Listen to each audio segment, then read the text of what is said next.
This is a quick look at johnsgreatcars.com. To start with, the upside down, look at that, it flips over. John's Great Cars, the logo is upside down. When you mouse over it, it flips over.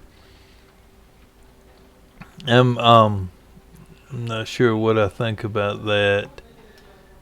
You've got a Facebook and an Instagram um, logo up here. To start with, when somebody lands on your website, you want to try and keep them in the flow. So if somebody's looking at cars or looking at something, you don't want to distract them or send them off your website. The idea is to get people to your website. What you want to do is drive traffic from Facebook and Instagram to your website and not from your website to Facebook or Instagram. The other problem is that Facebook and Instagram, they will put code into the link so that they can track where you come from. Everybody's talked about this. I even believe California created a law to try and prevent them from doing this. But what they would do is they would track what the visitor was doing. So the visitor's on your website. He clicks the link, the Facebook icon or Instagram icon. They come to Facebook, and immediately Facebook says, oh, they were looking at cars. They can even tell what type of cars they were looking at, and in that way they can show advertising for your competition. So these links, not only do they break, what you're trying to do is get people to the website, not off, but they also, the other thing that happens is that every link on this website, every link, and a lot of these dealerships don't have blogs. I'm surprised they've got a blog. So that's a good thing here that they've got a blog. They've got maintenance. 2024 is when that one was. 2024. So yeah, that it looks like a pretty nice little blog they've got here. That's good. That's something a lot of people don't have. Again, we've got this Facebook in here twice. What happens is every link on this page, Google uses to rank their websites. They use like a link juice. We call it, a lot of people call it link juice. Well, I'm gonna call it a link juice. And what it is this is created every time you create a page. When Google finds a page on your website, they give it some type of link authority, like 0.0005.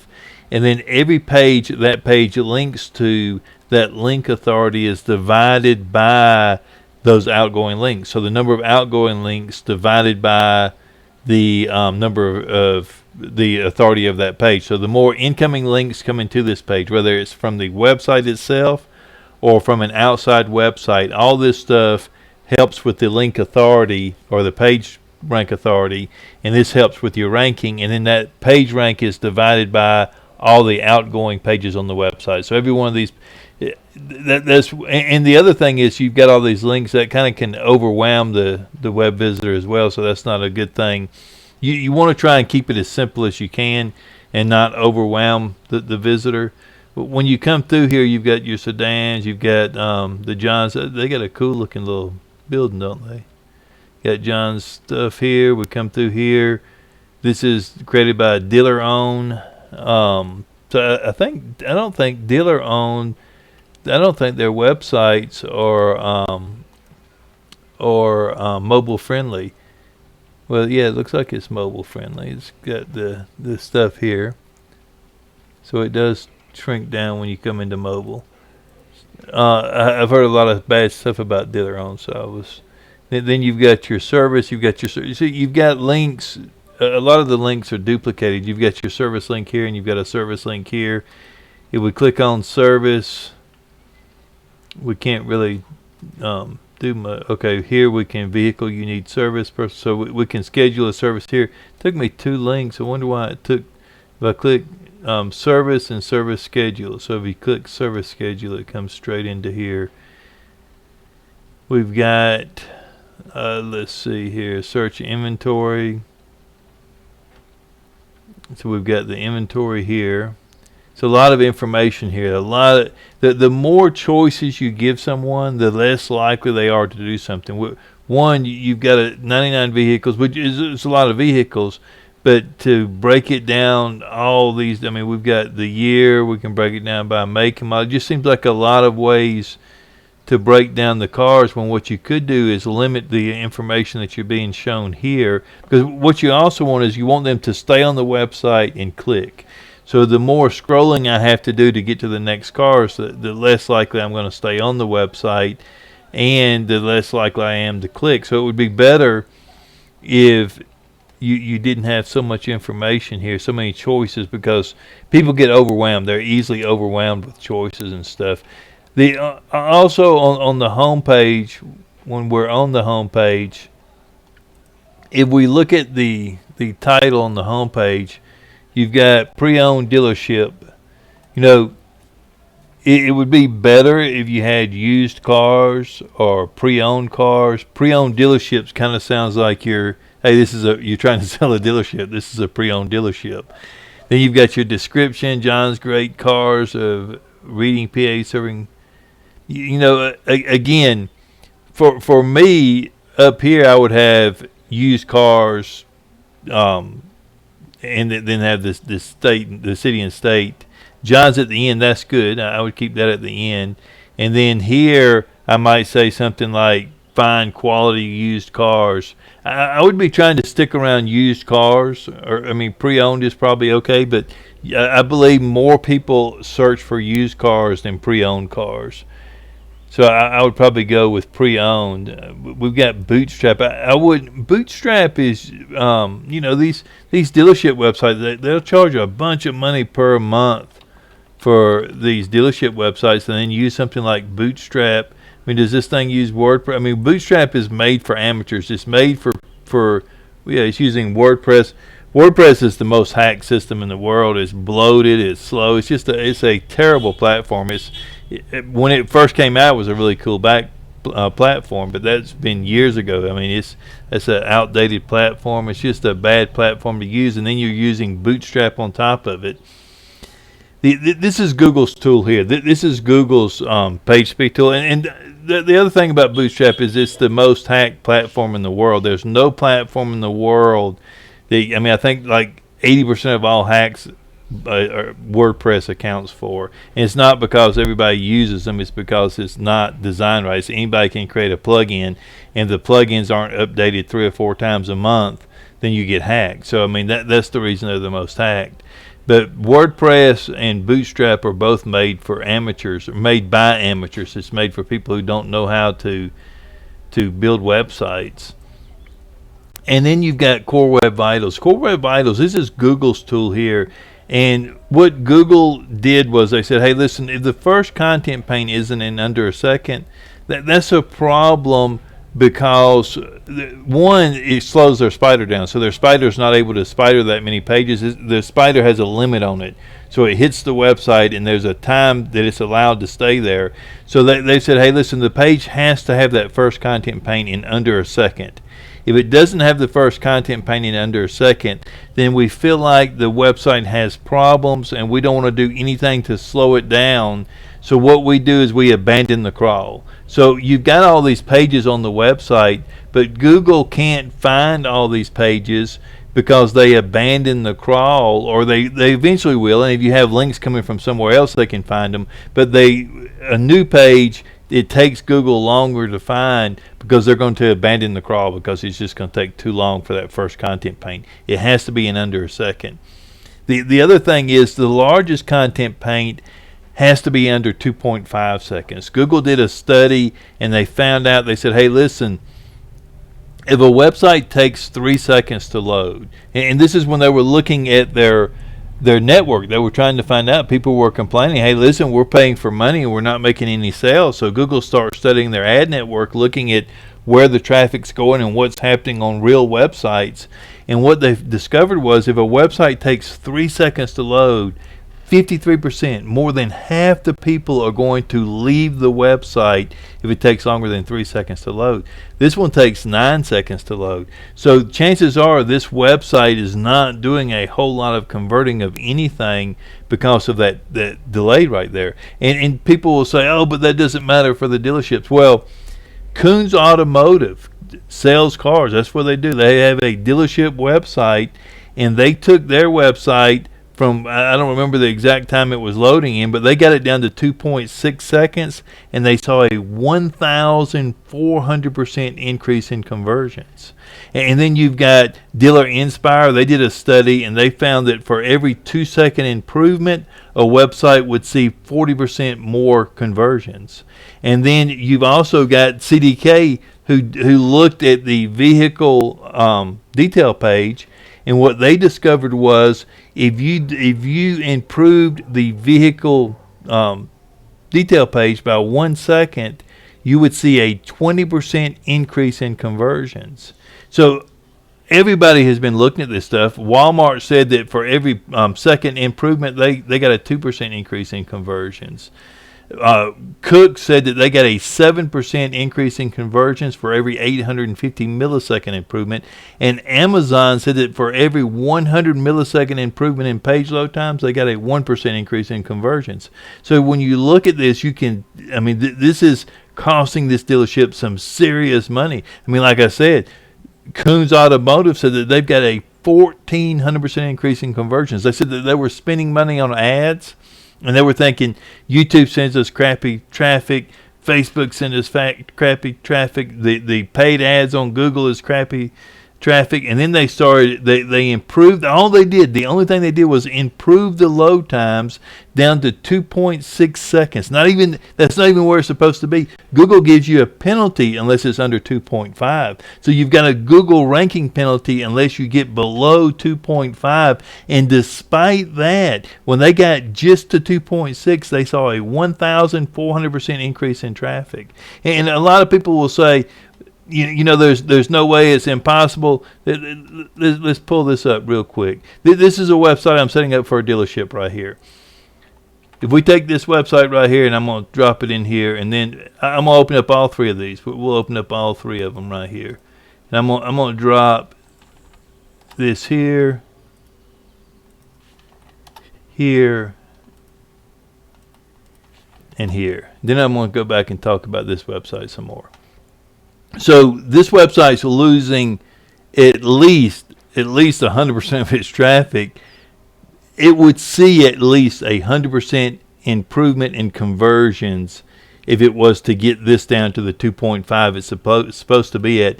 Plus, it would see more rankings, more traffic, and everything. So that's one problem. And you've also got the AI stuff coming up. AI is coming up, and they're looking for content.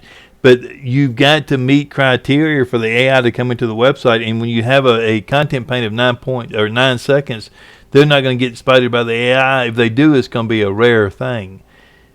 Right here, we've got errors. Let's see. We've got 35 errors. The first thing you should do if you're a web developer, one, you should not use WordPress and you should not use Bootstrap. Bootstrap is a front-end framework, and you can do more with CSS, which is the browser's programming language, the browser language, and HTML, which is the browser language. You can do more in HTML and CSS than you can do with any front-end framework. The front-end frameworks build off of that. So what you're doing is you're adding more stuff onto something that doesn't even need to be there. But this website has 35 errors. One error can prevent it from working correctly in a browser. It can make it not ADA compliant. It can cause all kinds of problems with the website, the way it works, and it can prevent Google from being able to spider the website. So if you're a professional programmer, if you're a professional web developer, and if you're building websites, if somebody is paying you to build a website, you should be a professional because you're being paid to do something. Therefore, if you're a professional, the same way if I pay somebody to write an article, I expect them to check it to do a grammar check on it to make sure the spelling's correct. I expect them to do certain things to make sure that website's been done correct. If they don't check anything on the website, if they just, on the content, if they just give it to me and it's got all kinds of misspelled words in it and everything, that's a problem.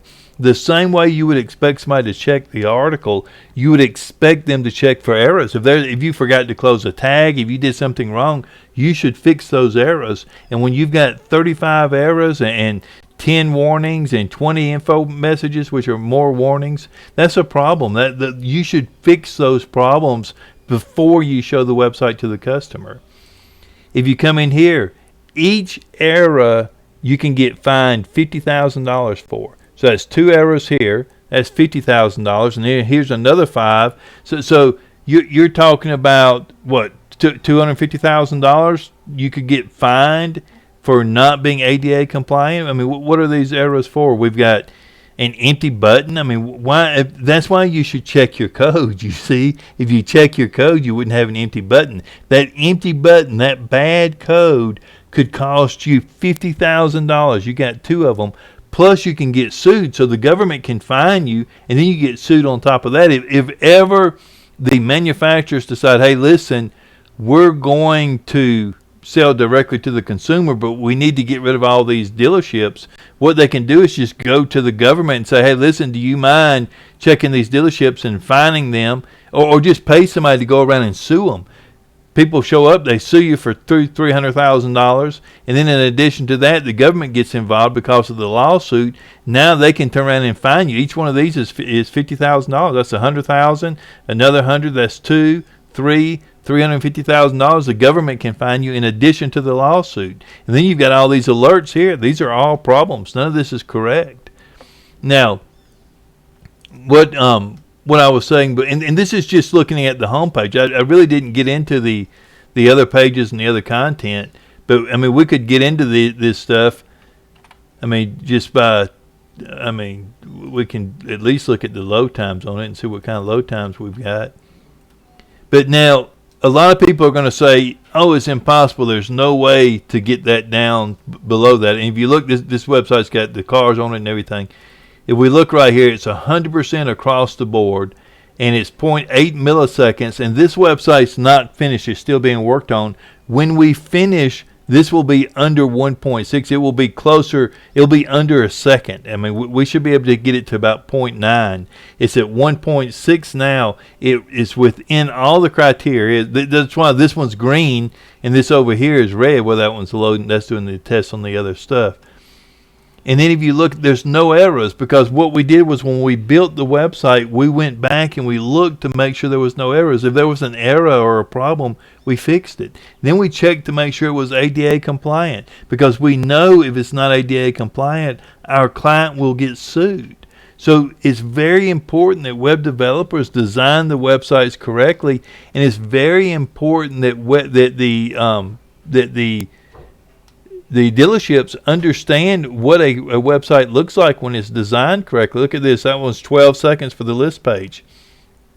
So the list page is going to take you 12 seconds to load. So it's losing traffic because 12 seconds is just way too long. And then we come back in here. Let's search the inventory again.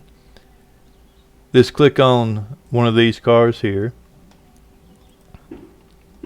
And let's look at the page. So this gets a 20 on Google's. This is Google's Core Web Vitals tool. This is what Google uses to rank websites. So that page right there, if it's ranking, it's only because all the other websites are worse than that one. So, and then, we can look at the errors on that home page. This is reading 2018 Mazda Grand Touring. I mean, it does have, I don't know what all maybe that's the VIN number at the end. But we look at these tools on the, and that's still testing that one. But on the detail page, this thing has 380 errors. I mean, that is unbelievable. This is one of the websites with the most errors. It's very rare that you see one with this many errors. You've got 380 errors. Any one of those errors could prevent the search engines from spidering the site, from working correctly in a device. And keep in mind also, when they find you per page. So whatever pages the visitor says that they visited. I mean, it's just like if somebody comes to your dealership and you don't have handicap parking, and you don't have ramps for the wheelchairs, you could get fined for that. You can get fined the same way for the website. And you've got people who make a living just going around looking for websites to sue, and you've got the governments who are needing money who are also looking for people to fine. So each one of these is an additional fine in each page. So you got to add in all the pages and everything. I mean, you could end up with enough lawsuits and fines to put yourself out of business. And then on that page right there is 15 seconds. And keep in mind that CDK did a test on this on dealership websites, looking at dealership websites, and they came to the conclusion that for every 1 second improvement in load times, you could see as much as 20% more engagement on the VDP page. So on that vehicle detail page, you could see as much as 20% per second improvement, and this thing right here takes 15 seconds. And Google said if it's not 2.5, you get a ranking penalty. And the Google study showed that if it takes more than 3 seconds, if it takes 3 seconds, you're losing 53% of your traffic. So if you lose 53% at 3 seconds, you're losing. I mean, you're losing beyond imagination. As a matter of fact, Google said that according to their study, you lose 7% per millisecond. So that means that you're losing 7% of your traffic per a 100 milliseconds it takes your website to load. So you're losing a lot of traffic because of page speed. And in addition to that, like I said, I would set this, I would clean this. I mean, look at all this stuff that's going on. And I understand you want to check your VIN for your trading and everything, but there's just so much you're overwhelming the visitor when they come to the page. What we tried to do on this website here is one, we only put 3 links because we want to keep the visitor from having to think. And when you search the cars, we tried to make it as simple as possible. We did that because this dealership only has about 100 cars. So what we tried to do was keep it simple as we could keep it. And then from here, when you click on a car, again, we tried to keep everything. You got one thing, you click Get Started, and it sends the information to the dealership. And we haven't tested it yet. We're still building this website out. So, we don't know how well it's going to look, but the load times are all going to be below a second. I mean, the idea is to try and build something that will take this, that will increase this dealership's traffic by at least 1,000% from what they're getting. The other dealership said they saw 1,400. We're hoping to beat that. That's what we're trying to do. We're trying to take and redesign this dealership. And we've got the value compass on here that shows whether it's a good deal or not. We've got the this right here says why buy this Passat, however you say that, the Volkswagen Passat. And this talks about why it's a good deal. Then you've got your information, you've got your key features, which we need to add some more key features in here. Then you've got your regular features where you can come through there.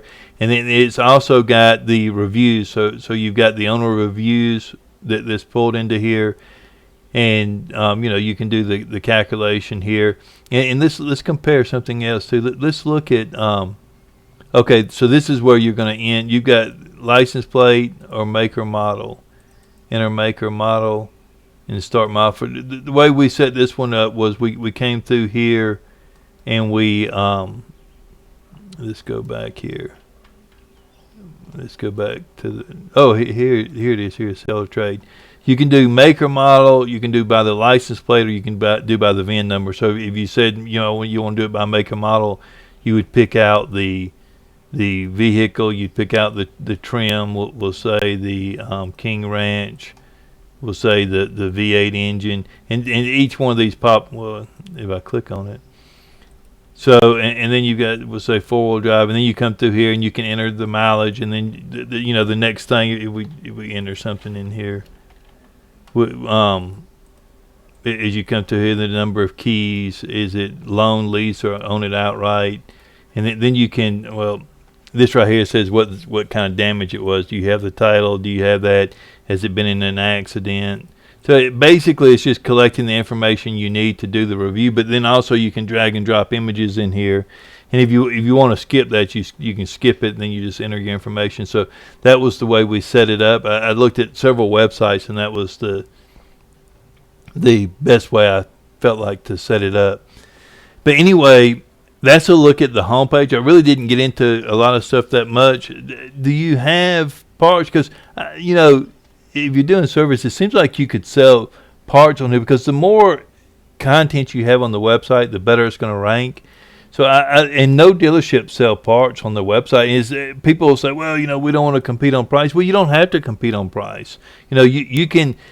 I would rather show what I've got and have it priced high and not sell it, because those same pages will link back to your to your cars and stuff. So you can say, hey, this filter fits on a 19 or 2025 Ford Mustang, and then you can link that filter to the 2000 Ford Mustang. So those internal links help rank the website. And it also, if you sell something, you can sell it for enough money so you're making a profit, and then that's more money the dealership is making. So, I mean, I would list parts and services and everything on the website, just because that's more money that the dealership website can make, and it's more money coming back into the dealership, in my humble opinion.